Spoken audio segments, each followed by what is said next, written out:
Hello everyone, it's Lewis from Etched Militaria. I am here in my office, and as you can see I have a couple of items here on the table. I actually just posted these items for sale on my website yesterday. I'm also just preparing for the show of Ciney this weekend. Of course, it's one of the biggest shows every year. It's a lot of work and I want to bring a lot of nice stuff. Most of these items I will also bring to the show. You can also always email me or WhatsApp me if there's some items on my website you would like to see in person or reserve, and then I just bring them to the show. So I'll first show you where I am at Ciney right now, and then we'll check out these items. So guys, here is the map of Hall 2 in Ciney. So this is the hall upstairs.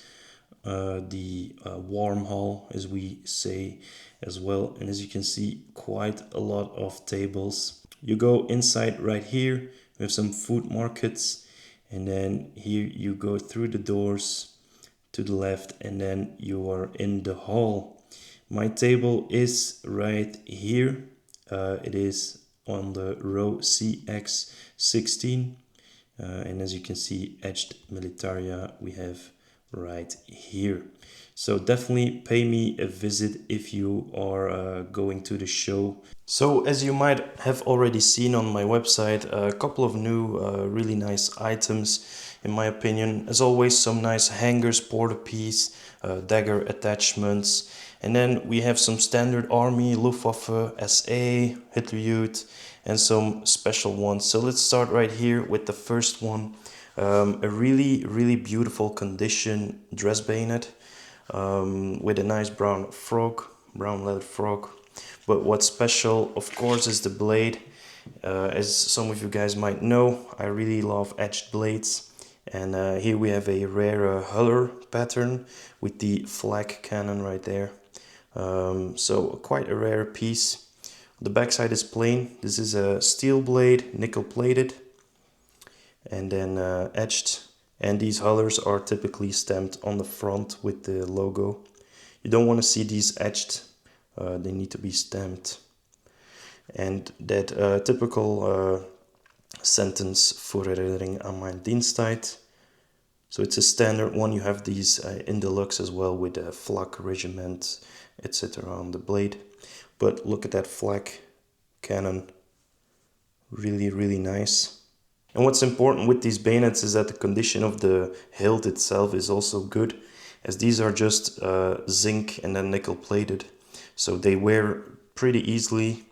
And we can see right here that almost all of that nickel is still present. Something to note is that the blade is slightly loose in this grip, but not that much. But these are just riveted inside, so it's typical that these loosen up over time. So really nice bayonet, and the scabbard has its original paint in really beautiful condition. Then the other dress bayonet is a standard acorn edge as well. Beautiful condition, some light wear on the button, but overall great condition, beautiful original black paint, and the blade is just mint condition. So standard acorn edge with the two Heres eagles on the top and bottom, and the voor herinnering aan mijn diensttijd. And then on the back side, the Icon logo stamped as well. Nickel plated blade. Here we have a quite rare small Weimar police bayonet made from aluminum. We have an aluminum hilt, aluminum clamshell, and that Weimar grip emblem. Staghorn grip plates, beautiful black painted scabbard. Nice frog, black leather, just great condition piece, and a standard bayonet blade made by Robert Klaas, stamped on the blade on the backside. So these three daggers right here are quite rare makers. They're all late production. So this is a generic army dagger. You can see with the staircase, eagle beak. This is generic production. The scabbard as well. We have a nice portopee, and the blade is very nice.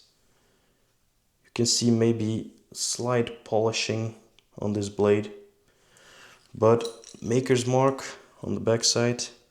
We have H Kolping, quite a rare maker with the beer glass. So quite a nice piece for army dagger collectors. This is a maker you don't see often.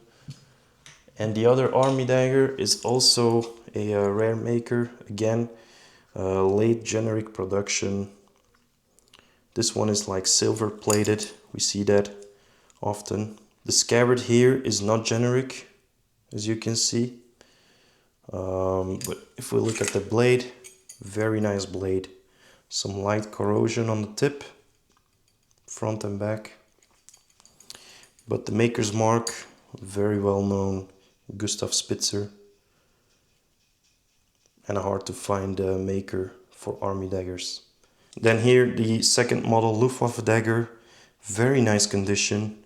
Nice gold swastikas on the front and back, wide grip, aluminum crossguard and pommel, aluminum scabbard bands, portopee, and the maker's mark, also rare, is Schüttelhofer. So again, a rare maker and a beautiful piece.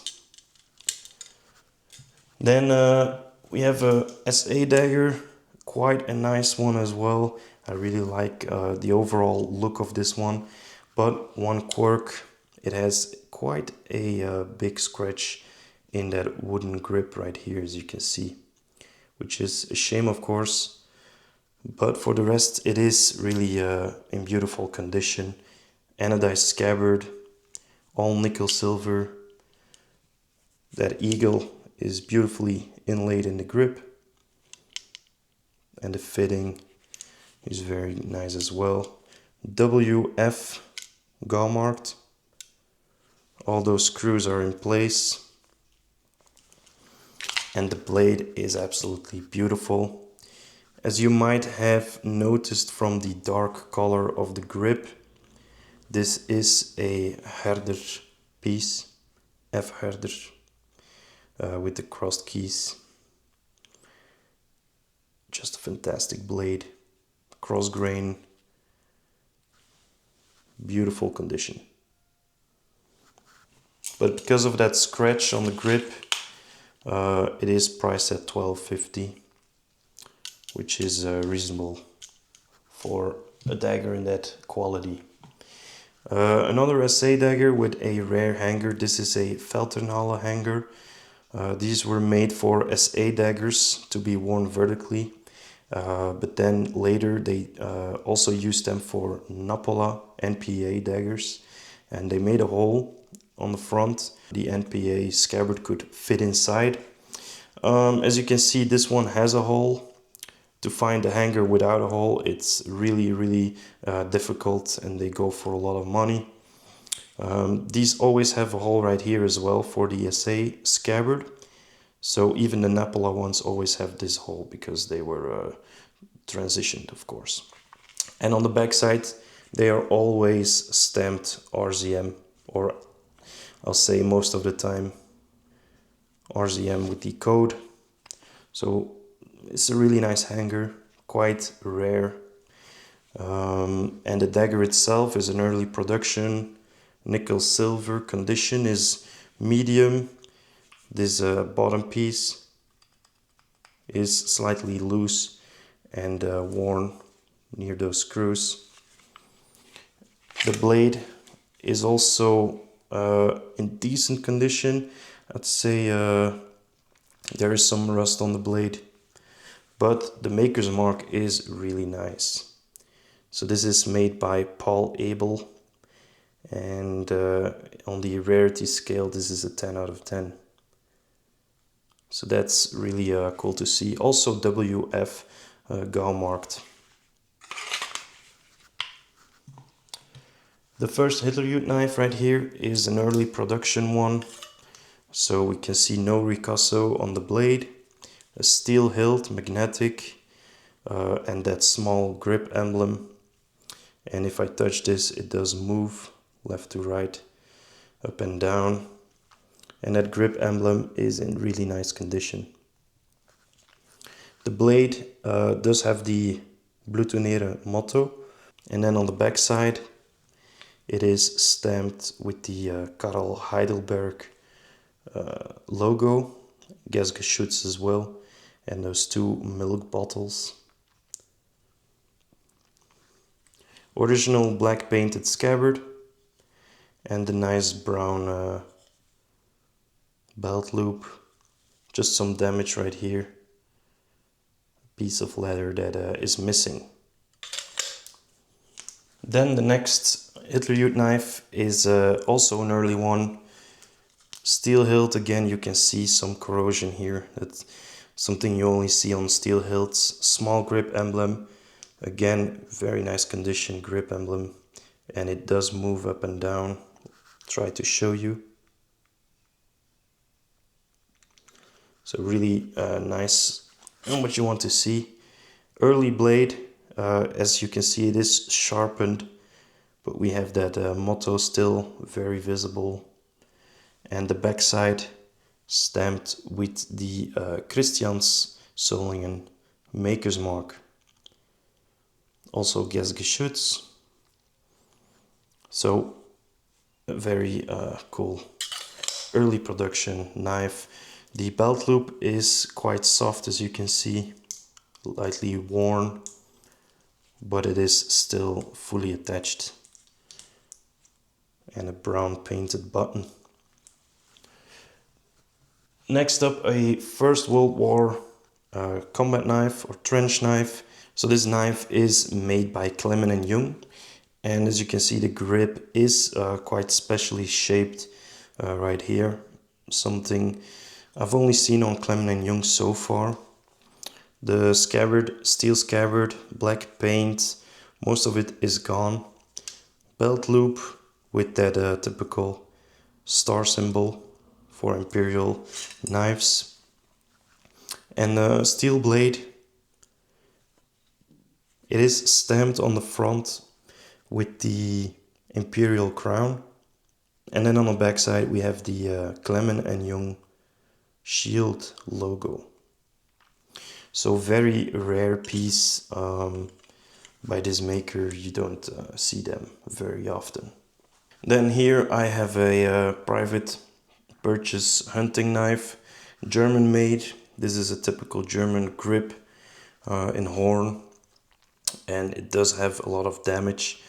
I think some kind of worm that ate into this grip, but a beautiful scabbard, black leather, nickel silver fittings, and a standard blade. And something right here to note, that the tip of the scabbard is quite fragile. A rare RLB officer's hanger, a hanger you don't come across too often. So if you're looking for this, I'd say you can be quick to contact me. In really nice condition, black leather straps, all zinc construction as it should be, very nice condition. And these are marked on the back RZM M510 and DRGM as well. And then on the bottom also DRGM on the clips. So very important with these hangers. In my opinion, you don't want them to be cracked on the leather. As you can see, it is quite stiff, and if I would bend this over, it would break. So of course you want a hanger that is not broken on the leather like this one.